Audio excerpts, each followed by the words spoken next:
बेटा 40 डिग्री की तपती धूप में निर्माण स्थल पर सीमेंट ढो रहा था। पिता सूट पहने अरबों की संपत्ति संभाल रहे थे। इस समय सचिव दौड़कर उनके पास आया और उन्हें बताया कि उनका खोया हुआ बेटा मिल गया है, जो अब उनके कंस्ट्रक्शन साइट पर काम कर रहा है। ये सुनकर चेयरमैन का दिल खुशी से धड़क उठा। जैसे ही वह अपने खोए हुए बेटे को खोजने जा रहा था, सेक्रेटरी ने उसे चेतावनी देकर रोक दिया। जांच के बाद पता चला कि उस व्यक्ति पर अपने बेटे के चरित्र का परीक्षण करने के लिए बकाया कर्ज था। चेयरमैन ने मजदूर की वर्दी पहन ली और साइट पर पहुंचे। अचानक उन्होंने देखा कि उनका बेटा तपती धूप में अथक परिश्रम करते देख वह अपने बेटे की ओर अस्थिर रूप से चला। बेटा परिचित चेहरा देखकर उसे तुरंत पहचान नहीं पाया, जब तक कि चेयरमैन ने बचपन की एक तस्वीर नहीं निकाली। तभी बेटे को एहसास हुआ कि उसके सामने झुर्रीदार आदमी उसके लंबे समय से खोए हुए पिता। वह अविश्वास से भर गया। फिर उसके पिता ने उसे कसकर गले लगा लिया। जल्द ही चेयरमैन अपने बेटे के पीछे घर वापस आ गया और उसने अपने बेटे से पिछले वर्षों के बारे में पूछा। बेटा मुस्कुराया और कहा कि यह समझाने के लिए बहुत जटिल है। फिर उसने पूछा कि उसके पिता कैसे हैं। चेयरमैन ने झूठ बोला कि उन्होंने वर्षों तक उसे खोजने में अपनी सारी बचत खर्च कर दी थी। अपने बेटे के चरित्र को और परखने के लिए चेयरमैन ने सुझाव दिया कि रिटायरमेंट और देखभाल के लिए अपने बेटे पर निर्भर रहे। अप्रत्याशित रूप से बेटा चिंतित दिखाई दिया। उसने कहा कि वह भी आर्थिक रूप से ठीक नहीं है। यह देखकर चेयरमैन को लगा कि उनका बेटा उन्हें नीची निगाह से देख रहा है। लेकिन अगले दिन वह व्यक्ति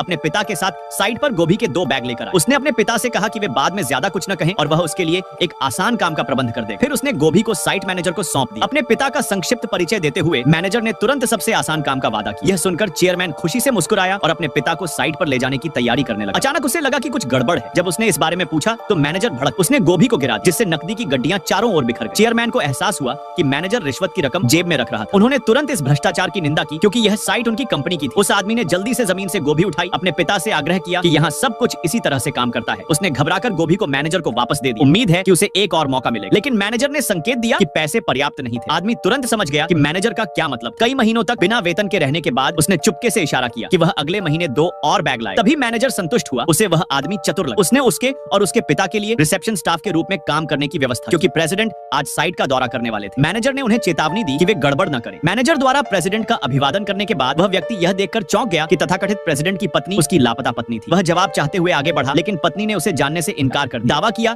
कि वह प्रेसिडेंट की पत्नी है। उसे इतना निर्दयी देखकर आदमी ने तुरंत उसे बताया कि उनकी बेटी गंभीर रूप से बीमार है। यह सुनकर पत्नी को एक पल के लिए दया आ गई, लेकिन तभी प्रेसिडेंट अचानक प्रकट हुए, अपने अतीत के उजागर होने से डरते हुए। महिला ने दावा किया कि वह आदमी परेशानी पैदा करने वाला एक कर्मचारी था। यह सुनकर कि कोई वेतन मांग रहा है, प्रेसिडेंट ने गुस्से से प्रबंधक को घूरा। फिर पूछा कि वेतन कौन मांग रहा है। वह आदमी जल्दी से आगे बढ़ा और बताया कि उसकी बेटी गंभीर रूप से बीमार और उसे इलाज के लिए बड़ी रकम की जरूरत। उसे 6 महीने से वेतन नहीं मिला था, जिससे उसके पास कोई विकल्प नहीं बचा। अप्रत्याशित रूप से प्रेसिडेंट ने मदद करने से इनकार कर दिया। इसके बजाय उसने उस आदमी को लात मारकर बाहर निकाल दिया।